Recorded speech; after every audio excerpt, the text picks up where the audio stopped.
అదే మరిగా కొండే బాధితులు కోరుతున్నా, మీరు కూడా తొందరపడాల్సిన పని లేదు. అందరికీ న్యాయం చేస్తాం. ఇప్పటికే మీరు చూశారు, 3వ రోజు చరిత్రలో ఇంత పెద్ద విపత్తు ఎప్పుడు రాలేదు. కానీ ఆ విపత్తును ఆదుకోవడం కూడా ఎంత సమర్థవంతంగా చేశామో మీరు చూశారు. ఈరోజు ఒక ముఖ్యమంత్రిగా మీరు చూస్తే ఒక 4:30-5 గంటలు ప్రొక్లైన్లో వెళ్ళానంటే నాకు వాస్తవ పరిస్థితులు ఎక్కడైతే జరుగుతున్నాయో అక్కడికి పోవాలంటే వేరే మార్గం లేదు.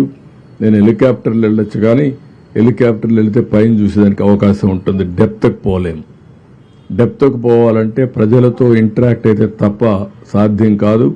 అందుకని రోడ్డు మీద వచ్చి నేను చూశాను.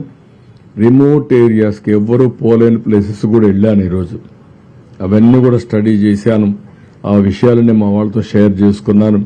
మా వాళ్ళు కూడా చాలా వరకు